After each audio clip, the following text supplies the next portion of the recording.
Another day, another AD trade update coming down the pipeline. And this one is not a report. It is more of a matter of fact from Mavericks minority owner Mark Cuban, who said the Mavericks have no plans to trade Anthony Davis. And I'll get into why, but not sure I'm buying what Mark is saying out there in the ether.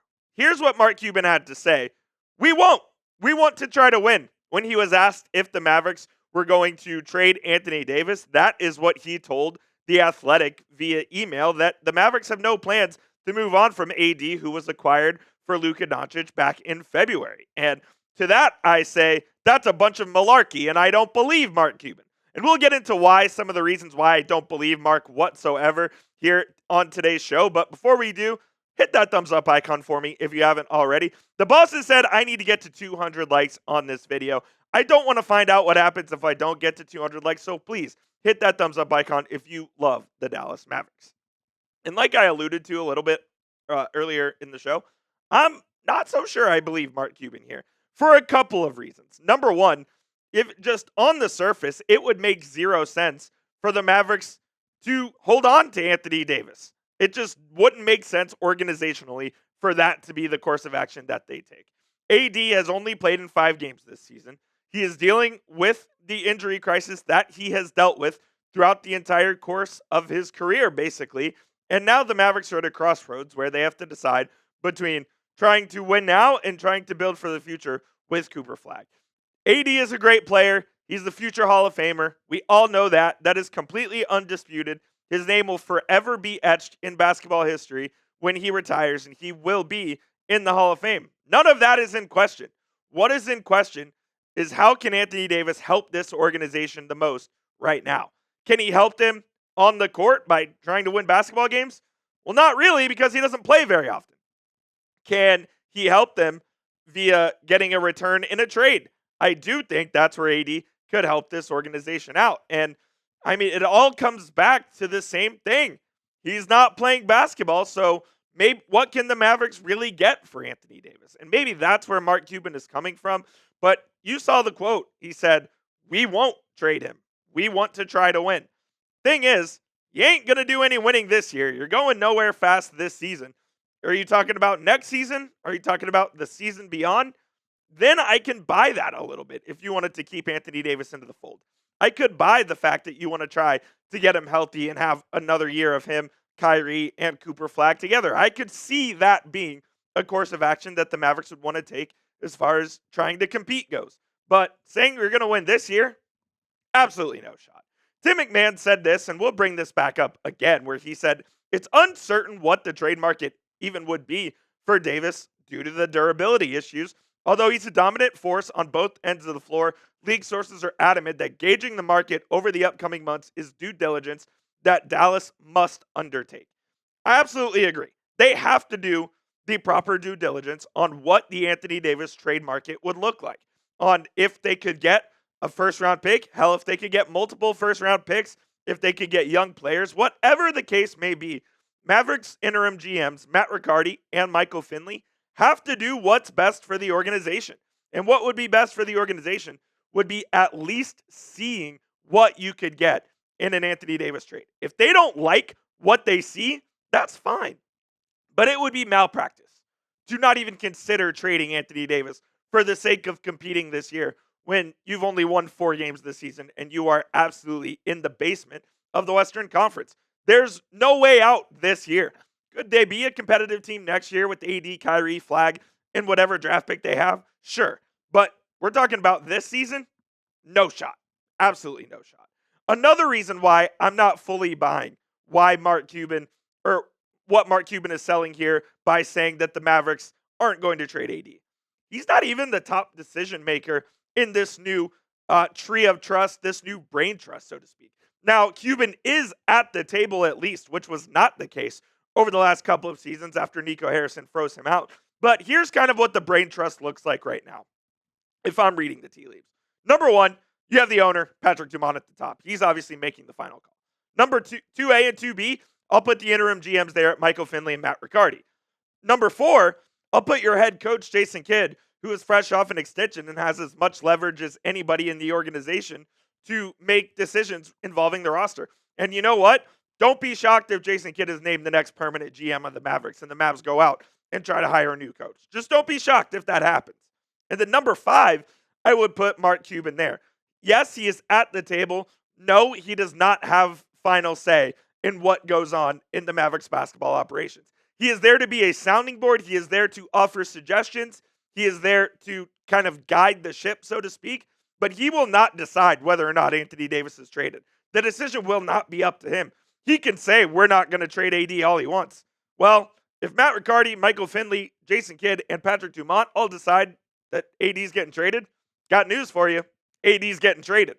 So while it's nice that, I don't even know if nice is the right word. It's interesting that Cuban is back in the fold and has the ear of Patrick Dumont and vice versa. At the end of the day, nothing has really changed here.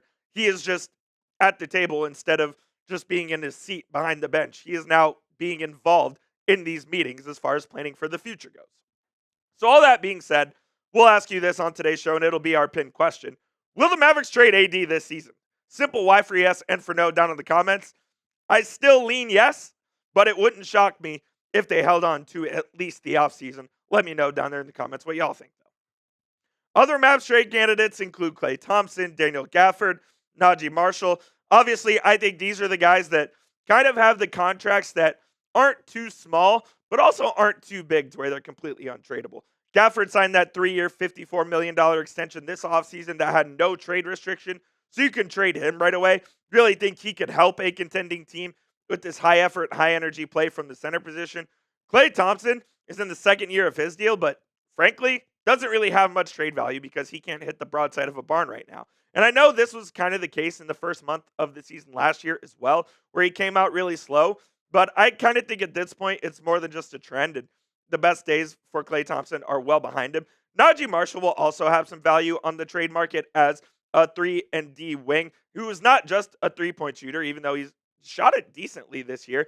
He's a really good playmaker on the offensive end as well. And he can just kind of do things within the flow and the structure of a team on both ends of the court. He can guard on the perimeter. He can guard inside. He can play de facto point guard like he did last night for the Mavericks against the New York Knicks. So I do think that Marshall will have some value here. And these are the 3 guys that, if you're looking at the trade deadline, I would say are the most likely to be moved outside of Anthony Davis. Hell, I might even put Gafford above Anthony Davis as most likely to be moved.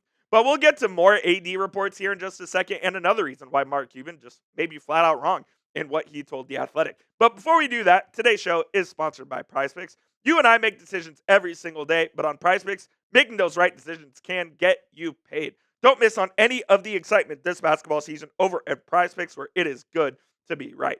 PrizePicks is the best place to play in over 40 states, including California, Georgia, and Texas. They put their members first, so all withdrawals are fast, safe, and secure.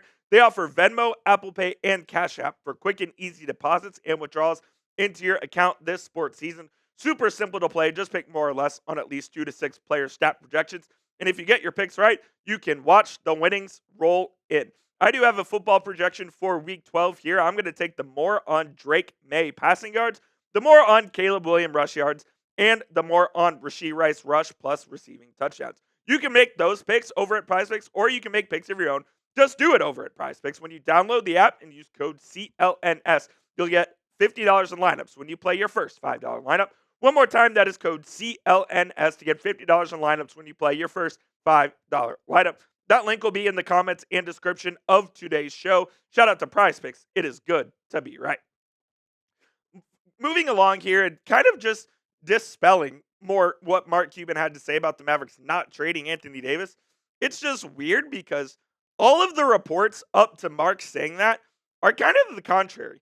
You had the likes of Tim McMahon saying the Mavericks are going to explore the trade market. You had the likes of whoever else, Brian Windhorst, saying that they're going to explore the trade market. Like, everybody is saying they're going to explore the trade market, and then Cuban comes out and says, no, we're not going to. And I understand why Mark would do that, because you can't just come out and flat out say, yeah, we're going to trade Anthony Davis. You have no leverage in the situation in that case if you do that. So I understand. But it felt like this was kind of just an unprompted kind of response for Cuban to the fans saying, we're going to try and win. Well, again, you're going nowhere this season. And Shams Charania kind of put water on Cuban's fire, so to speak, when he also said that the Mavericks are going to be exploring trading away AD. He went and said the franchise is moving away from Nico's 3 to 4 year championship window and trying to find sustained success, growth around Cooper Flagg and the youth. And to that end, sources told ESPN the Mavericks will be listening to trade calls for AD and exploring his value. And for that, health will be the biggest key, not only for the Mavericks to evaluate AD over a lengthy period, an extended period of time on the court, but for teams that could have interest to see what he looks like when he's back. I mean, there's a lot of evaluation, is basically what Shams is saying. The Mavericks have to evaluate, number one, whether or not AD is healthy. Number two, whether or not AD can still play at a very high level, which I actually do think he can if he gets a sustained run of games here in the next couple of weeks or so. But Davis is also going to be out for at least the next 5 to 6 days. He's going to miss at least the next 3 games. Then he gets reevaluated after that. But all that to say, the line of thinking makes much more sense that the Mavericks are going to, at minimum, explore all avenues when it comes to AD. They can explore what it looks like to keep him. I'm cool with that. They have to explore what it looks like to trade him as well. And I do think at the end of the day, they're going to do that due diligence that was talked about earlier in the show. They're going to at least see what the market looks like before they make any rash decisions. Now, there is a possible caveat here. I could see the Mavericks waiting until the offseason to move on from AD. They don't like what they see at the deadline, or Davis isn't healthy enough to play enough games to even be moved at the deadline. This absolutely could be a thing that is revisited this offseason when teams might have more cap room. They might have more of an appetite to trade for an Anthony Davis who has a year less on his contract than he currently has right now. Because as we sit at the moment, AD's got 2.5 years left on his deal. He's under contract next year at $58.4 million, and then he's under contract at in 27-28 with a player option of $62.7 million, which I would be absolutely shocked beyond belief if he didn't pick up. So you're looking at 2 seasons of Anthony Davis, and maybe that's more appealing than paying 2.5 seasons of Anthony Davis. All of this to say, I think all options are going to be explored when it comes to the Anthony Davis trade market, and the Mavericks would absolutely be doing themselves a complete disservice if they did not do it. The goal here is to build a team around Cooper Flagg for the present and for the future. The goal is to not build around Anthony Davis and Kyrie Irving. The goal is to build around the 18-year-old who looks absolutely awesome, who missed just his first game of his NBA career last night, by the way, with an illness. Should be back for Friday's matchup, but this is the entire goal of the Mavericks organization going forward. If that includes Anthony Davis next season, great. If that doesn't include Anthony Davis next season, great. But either way, the Mavericks must find out what is best for them, and that includes exploring the trade market. So sorry to tell you, Mark Cuban, you're wrong on this one, my friend. I want to ask you guys before we get on out of here, when will the Mavericks be contenders again? Do you think it's next year? Is it 2 years from now? When down the road do you think the Mavs will be contenders again? You guys let me know down there in the comment section. And be sure to hit that subscribe button if you haven't already at youtube.com/MavsTV. We have you covered with all the latest Mavericks news and rumors. And leading up to the trade deadline, I feel like things might be getting spicy. So stay locked in, and we'll see you soon here on the channel.